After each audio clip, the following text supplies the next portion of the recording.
Hello, my name is Anthony Karasulas.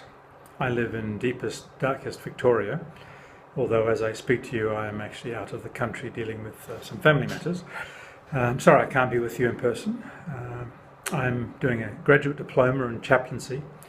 The reason I started with this path is that I want to be able to offer more professional, relevant civil wedding ceremonies by being clearer about the spiritual needs and desires that people have at special turning points in their lives.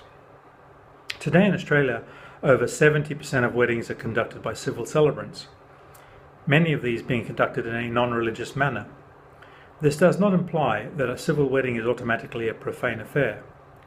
Considering the topic of the spiritual aspects of the civil wedding process caused me to ponder more broadly on spirituality as expressed by those who identify themselves as spiritual but not religious, and how a chaplain might address the needs of this group. In the guidelines for this presentation, we are asked to outline a significant element of a chosen religion or phenomenon, and using a case study approach, demonstrate how we would navigate a pastoral issue or challenge in a religiously and culturally appropriate manner. My case study is the area of modern and minority faiths, especially those with no established pastoral care systems in place. And I will be looking at issues that may arise in ministering to such groups, issues which I feel need to be well thought out beforehand. I had always thought that there were three broad categories of people when discussing spiritual beliefs: those who are religious, those who call themselves spiritual but not religious, and those who consider themselves atheists, humanists, or rationalists. But it seems to me now that there is another separable category: those who are both spiritual and religious, but not within a religious tradition with established systems. People with a spiritual life complete with specific deities and practices, but who are experiencing these as individuals, without any of the fully developed support network of an established faith system. I want to talk with you briefly today about chaplaincy to this group and my concerns that though they are aware of spirituality as a significant part of their lives, they have no ready-made external means to be sustained in their faith and supported when in crisis or at important crossroads in their lives. I use the word spirituality here to refer to a belief that there is something greater than ourselves, something divine or transcendental, which underwrites our existence, that humans are far more than just their physical experience. The word religious for me implies an organized system of spirituality, usually based on traditions and set practices, usually with a recognized priesthood, and typically expressed in a church, mosque, or temple. At an individual level, religion usually implies belief in a structured system of faith and personal practices appropriate to that faith tradition, though not necessarily attending church or mosque on a regular basis. Spirituality and religion can be considered separately, but whereas religiosity tends to imply spiritual content, the opposite is not necessarily the case. Spirituality today is expressed in very wide numbers of ways. I have become quite interested in the minority faith systems. In an era where church attendance is low, but most people still identify themselves as spiritual, the minor religions and old ethnic faiths and the new modern systems now seem to comprise a very significant part of the spiritual expression that's available, along with secular outlets such as sport, as Brendan pointed out in his talk. As chaplains, we are taught, and I fully agree, that we are to be both sensitive to different faiths and non-judgmental in our offering of spiritual support. In the multicultural and multi-faith world we live in, I am sure a chaplain not working primarily within his or her own faith tradition can expect to encounter people in spiritual distress or need who have very varied backgrounds of belief. Some may even seem somewhat bizarre to us. I want to explore this a little, with reference specifically to so-called neo-pagans, and taking note along the way of the minor ancestral faiths that migrants sometimes bring with them. I feel these two categories work together because of the lack of a well-established structure in place in the country at this time. My personal interest is in weddings, so this will form some of the illustrative backdrop of my talk. But first I should identify who it is I'm referring to when I use the word pagan.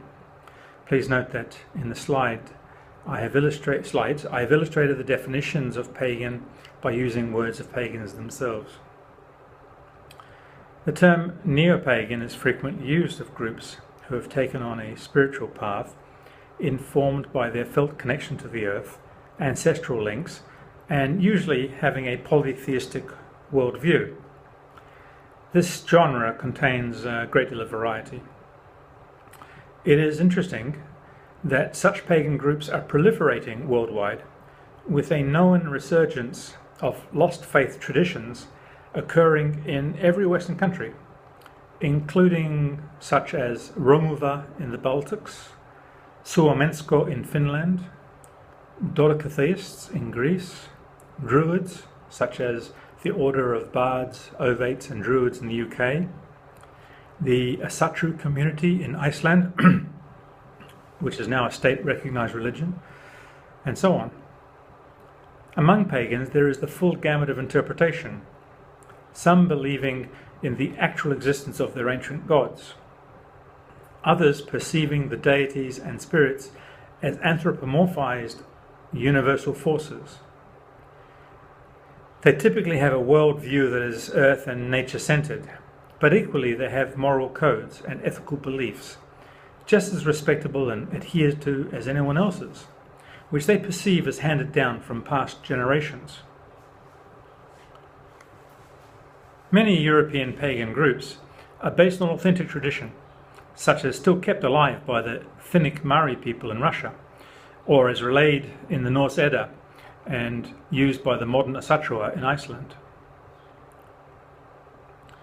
What the new iteration of traditional paganism seems to generally lack is a built-in support network, and as their faiths are on the fringe and easily misunderstood, I have felt that appropriate spiritual support in times of crisis or life change might be lacking.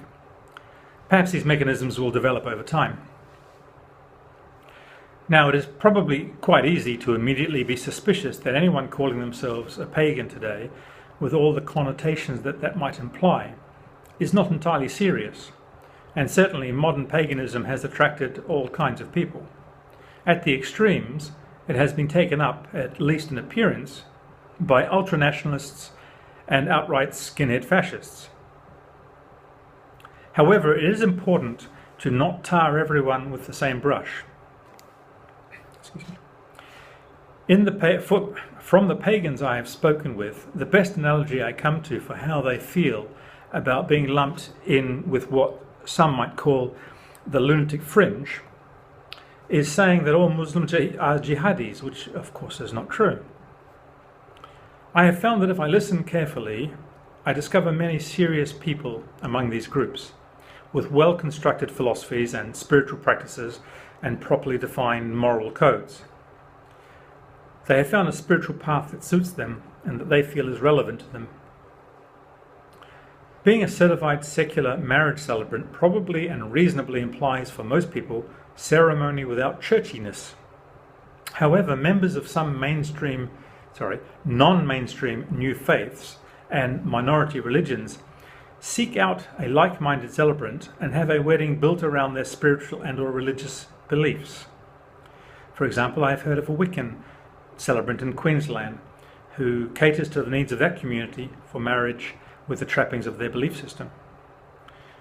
There are also a number of minor ancestral religions in Australia brought here by migrants, such as the Zoroastrian Parsis, the Kurdish Yazidis and the Iraqi Mandaeans, who are here in small numbers and do not have a priest available or none recognized by the state. and who presumably have three choices for marriage: a civil wedding, a wedding in a sympathetic church or temple, or, if their homeland is accessible, to go there for their nuptials. It seems to me that all of these minor religious groups could have at least an approximation of a traditional or religion-specific wedding if the civil celebrant is flexible enough and if she could manage the cross-cultural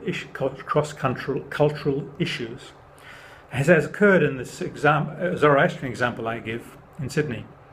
The celebrant in this case attended in her native Nigerian clothing and coordinated closely with the Zoroastrian Parsi priests. The couple felt that the wedding had all the proper elements, and they ensured that the rather small legal portion was properly catered to. This has all got me thinking about how one can perform the function of a chaplain in a spiritual community that is not mainstream and does not have broad support from the wider community. Groups, as I've mentioned, who want traditional or religious ceremonies but have no recognised priesthood. This also leads to the query: what are the specific tools for chaplaincy work in a community without a well-developed pastoral structure? It struck me that I would have an easier time working with a confirmed atheist than someone of some of these minor or new faiths, because I at least have a good idea of the atheist's worldview to begin with. Fortunately, as chaplains, we do have a solid start point in working with someone, our shared humanity. And this can be enhanced by thinking through these kinds of scenarios in advance, as I am doing now. It is generally understood that all people share the same basic spiritual needs, sometimes given as these four: the need for meaning and purpose, the need to give love, the need to receive love, and the need for forgiveness, hope, and creativity. The spiritual surge seems endemic to humans, and in this yearning we can meet another and communicate. The mainstream religions have been the main vehicle for this process until recently. But as many people have become disillusioned by the churches and temples and increasingly doubt their relevance in the modern world, they find themselves exploring other ways to connect to the divine, to deepen their connection to the spiritual aspects of themselves and their lives. And many follow, even if only for a time, one of the very many New Age or neo-pagan faiths that are available. This is in fact a riotous marketplace of great complexity and varying degrees of genuine value. For many, these explorations are a kind of dabbling, a step perhaps on a greater path. Many take up aspects of Buddhist practice or join one of the bigger and more solidly established non-mainstream faiths, searching for a spiritual home. Some, such as those I am particularly interested in discussing here, find themselves reconnecting to ancestral faiths. These are not necessarily best called neo-pagan as such, because many strive to be true to the traditional old-fashioned ways that have been handed down since time immemorial and that have survived under the cloak of the accepted religions. If their search for a spiritual home brings them to the faith of their ancestors, there is surely a certain logic to this result. I could diverge here and look more closely at these kinds of journeys that are largely a phenomenon of wide significance only in relatively recent times. However, I am sure we all know well that New Age diversions and the growth of yoga and Buddhist practice incorporated in addition to an otherwise secular life and so on, these are large forces today and attract significant numbers of people. My specific concern, as mentioned, is that these individuals have drifted into a spiritual exploration where there are few well-established guidelines and few roadmaps, unlike the established major faiths. Shelley noted in her talk that many of today's funerals are conducted in a non-religious tradition manner, and therefore the built-in means of dealing with grief and mourning may be missing. Indeed, as she points out, even in modern Christianity, which has secularized considerably as the world village takes over from the local one, the support systems are often lacking. How much worse and more difficult it is for those in minority groups, especially among the newer religions. The traditionally religious among you might have had a knee-jerk reaction of some sort to the word pagan, but will, I am sure, fully understand that as chaplains our role is never to judge or to try to teach the proper way. An Odinist, in deep spiritual need after the death of a loved one, for example, is still a human being experiencing spiritual distress and someone we can help by offering support and comfort and maybe a bit of wisdom. Odinists also need to marry, and there are other way stations in their lives. I choose to illustrate my point with Odinism at this point as it is more or less my case study faith in this talk today. For those of you who are unfamiliar with Odinism, it is legally defined in Australia as the continuation of the organic spiritual beliefs and religion of the indigenous peoples of Northern Europe as embodied in the Edda and as they have found expression in the wisdom and in the historical experience of these people. I am told that there are several hundred Odinists in Australia and many more in the US, UK and across Northern Europe. Modern Odinists see themselves as being forever in community with their ancestors and their descendants, for whom they will be the ancestors. This continuum down the generations links them to their origins, their people and their culture, and they take great comfort from this. But they feel that the Abrahamic religions have been a foreign import that have nearly wiped out the old inherited ways. However, they feel the connectedness to their origins can never truly be broken. Our ancestors and their ways are in our blood, literally and figuratively. I have been in close contact with an Odinist organisation based in Melbourne, one which has a history in Australia that goes back to the 1930s, which is far older than the vast majority of new religions. I have found among this group serious, educated, intelligent people who can clearly state their beliefs and why they hold them and how they came to them. There are very few ritual activities, no fancy dress, no dogma or required readings, and no established hierarchy. And no, there are no horned helmets, though I suspect they do like their mead. Leadership is undertaken by those who have the greatest experience and are held with the highest regards by the community. There is no priesthood as such. Odinism, at least in this particular form, is most especially about community, past and present. The re-emerging paganism in Greece, quite a significant local phenomenon, is spoken of by its participants in much the same way. Apart from the strong sense of belonging that an ancestral faith such as Odinism offers, as clearly seen among the many indigenous ancestral religions extant around the world, there is also the perceived moral code and attributes of a proper life that are lessons handed down from the deepest past. The models of behaviour and thought expressed by the Germanic ancestors of modern Odinists in the tales and myths that have been passed on inform their worldview.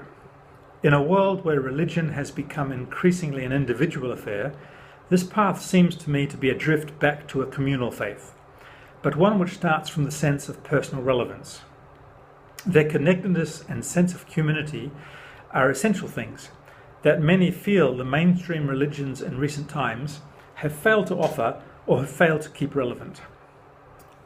My problem, and the point of this talk, and I have said this before, is how does one chaplain, if I might use that as a verb, to such a group?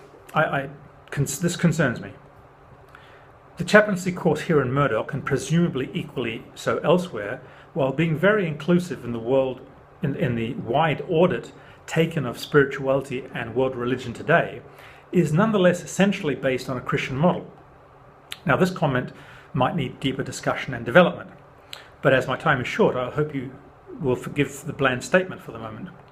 Suffice it to say, I felt myself concerned about how a chaplain can make him or herself relevant to people in a group that has arisen at least partly in reaction against or to the broader religious community, or should I say communities.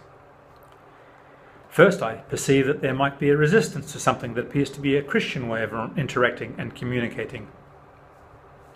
In a group like the Odinists, with no priesthood, everyone is their own priest, but no one is the community's priest. And for fear of a hierarchy forming that would come to resemble that of the mainstream faiths, a priesthood is not a welcome idea among Odinists, at least not in the sense of the word as most of us would use it. Priesthood infers dogma, accepted and acceptable practices, and organised group participation, which all sounds a bit threatening. However, it also infers, to my mind, in most of the great world religions, pastoral care, sharing of wisdom and support in good times and bad, and someone thought to be a specialist to whom one can turn when questions of faith and spirit arise. By avoiding having any kind of ministering function, I feel that the spiritual needs of individuals in Odinist and other pagan faiths are not being met, and perhaps there is no one to notice. I do not mean to say that a priest is necessarily useful in practice. This always depends on the individuals involved and the faith tradition. My point is that there is at least a role for a chaplain or priest built into the major religious traditions.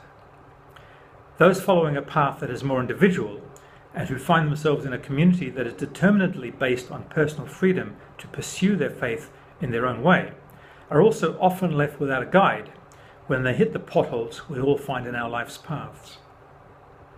Seeing as I understand chaplaincy to be something that can be either interdenominational or interfaith, I hope to find the ways to being a chaplain for the individualized seeker in vastly different paths who fall outside the norm of religion, but who have nonetheless selected a path with explicit spiritual and religious content, and equally to be able to work within a minority tradition where what is lacking is a traditional celebrant. I do not assume that I can expect to be successful if I have not already considered these kinds of scenarios in advance, and how I am going to feel about it when I have such situations to deal with. I have come to understand that the tools of trade of the chaplain are equal to the task, but it is necessary to have given consideration to the specific challenges in the environments discussed here before finding oneself being with someone who wants in all earnestness to say a prayer to Thor on their deathbed, or who wants to invoke Freya at their wedding. I am new to this, and I have a lot to learn. So this inquiry for me is a start point. I do not know yet confidently the answers to all the problems and difficulties I imagine chaplaincy may throw my way. I do know from my life experience, and certainly it has been stressed in some of the material covered in this chaplaincy course, that the first connection between a chaplain and someone experiencing spiritual distress or unease is love, simple human love. And this applies equally well to situations such as weddings and baptisms. It's with love that we interact with each other, as chaplains especially. And if within the same faith tradition, there is the addition of a shared structure of spiritual belief and tradition. As I expect to work with people from very different backgrounds, the latter quality may not be available. But love and a non-judgmental, compassionate presence is always required and should always be available for anyone. But I have to come to the belief that among the things I have to be prepared for is working with people who do not have a strong faith, but who not only have a strong faith, but who are not used to experiencing this faith in a well-structured community. People who have simply do not know what they need or want from a chaplain. It would be good if the chaplain is somewhat clearer on the matter, and I think that is my point. I believe the tools of the trade of a chaplain will hold true regardless, but only if such issues are aired and thought through beforehand, so the challenges of potentially vastly different worldviews can be taken in our stride as we try to offer appropriate and relevant spiritual support. Thank you very much.